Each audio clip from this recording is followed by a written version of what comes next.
कवि सम्मेलन देख देख के घर की शीला देवी को शेर और शायरी का बुखार चढ़ गया था। अब वो सीधे मुंह किसी को जवाब ही नहीं देती थी। उनके पति और उनका बेटा तो काम करने घर से बाहर चले जाते थे और उनकी शायरी झेलनी पड़ती थी बहू रेणु को। अब सास बोलती नहीं, अर्ज करती थी, संदूक पे रखी संदूक, संदूक में रखे झुमके, बहू झुमके निकाल के दे मेरे, कहाँ लगा रही है ठुमके। माँ जी, झुमके तो आपके निकाल दूंगी मैं, लेकिन आपके दिमाग से ये शायरी का भूत कैसे निकलेगा? छोटे लोग नहीं समझेंगे, शायरी है शौक बड़ा, तू अपने काम से काम रख, मेरे काम में मत टांग अड़ा। शौक अलग बात है, लेकिन हर चीज में अपना शौक डाल देने से जग हंसाई हो सकती है सासू माँ। अरे मैं हूँ एक नंबर कलाकार, कोई ऐसी वैसी बला नहीं, तुम घर के कामों में उलझी, समझोगी मेरी कला नहीं। ठीक है माँ जी, आप नहीं समझती तो कोई बात नहीं, लाओ मैं आपके झुमके ही निकाल कर दे देती हूँ। बहू सास के झुमके निकाल कर देती है और वहाँ से चली जाती है। शाम को बहू अपने पति से शिकायत करती है, सुनिए जी, आप माँ को कुछ समझाते क्यों नहीं? अरे क्या समझाना है माँ को? अरे अपनी शायरी थोड़ी कम करे ना। अरे तुमको उनकी शायरी से क्या दिक्कत है?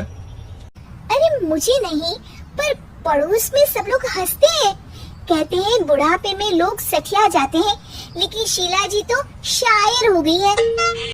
अरे लोगों का काम है कहना, लोगों की बातों का क्या टेंशन लेना। अरे वाह, मैंने भी शेर कह दिया, वाह वाह वाह वाह। देख लो, तुमसे किसी ने कहा नहीं और तुम्हारे सामने कोई माँ की बुराई नहीं करता तो तुमको फर्क नहीं पड़ रहा। अरे तुम खामखा की बात का बतंगड़ बना रही हो। चलो चाय बना कर ले आओ मेरे लिए, साथ पियेंगे, कोई ढंग की बातें करेंगे। रेणु चाय बनाने लगती है।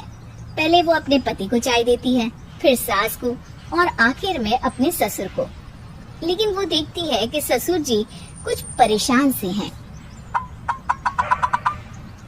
क्या हुआ ससुर जी, कोई बात हो गई है क्या? अरे तेरी सास बात बात पे शायरी करती है। कल मैंने पूछा कि खाना खाया तो तेरी सास ने क्या जवाब दिया पता है? अरे गलती की और आरोपी ने कोड़े खा लिए फटाफट, खाना तो नहीं पर पकोड़े खा लिए झटाझट। अब बता क्या जवाब दूं इस बात का? वो तो सभी से शायरी में ही बात कर रही है, मुझे भी समझ में नहीं आता कि क्या करूं मैं। बेटा उसको उसी की भाषा में जवाब देना पड़ेगा। मैं तो आम बातचीत में भी उसके सामने कुछ नहीं बोल पाता, शायरी में क्या बोलूंगा भला। ससुर ने जैसे ही कहा कि उसको उसी की भाषा में जवाब देना पड़ेगा, बहू को ये बात जच गई। अगले ही दिन वो शायरी की कुछ किताबें लेकर आई और शायरी की प्रैक्टिस करने लगी ताकि सास को उन्हीं की भाषा में जवाब दे सके। उसने दिन रात एक कर दिए। एक दिन सब साथ में बैठकर टीवी देख रहे थे, तभी रेणु सबके लिए बिरयानी बनाकर लाती है, लेकिन सास को बिरयानी भाती नहीं। कौवा करता काऊ काऊ, चिड़िया बोलती ची ची, इतना खराब बिरयानी बनाई है कि मुंह से निकले छी छी। बस इसी मौके का तो बहू को इंतजार था, क्योंकि अब बहू सास को उसी की भाषा में जवाब देने के लिए तैयार थी। माँ जी, हमको अपनी ये बेकार शायरी ना सुनाइए, जैसी भी बनी है बिरयानी चुपचाप खाइए। ससुर जी और रेणु के पति ने रेणु का जवाब सुनते ही जोर से ताली बजाई और सास ने जब रेणु का शायराना जवाब सुना तो उनके गले में बिरयानी अटक गई। बहू ने एक और शायरी का तीर छोड़ा।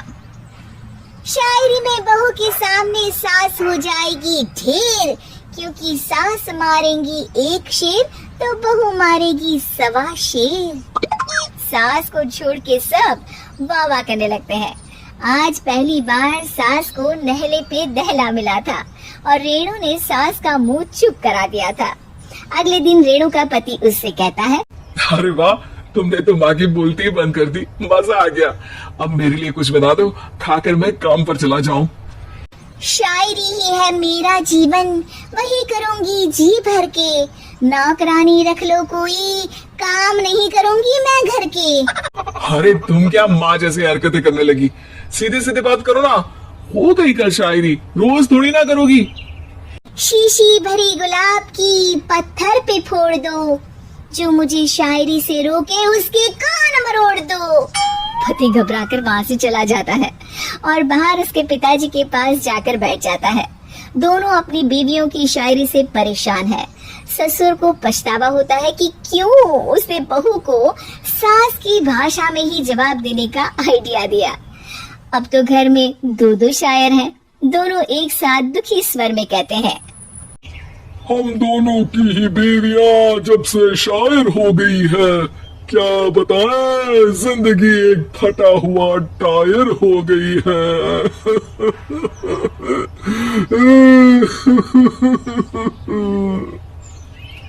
हम दोनों की ही बीवियां जब से शायर हो गई है, क्या बताएं, जिंदगी एक फटा हुआ टायर हो गई है।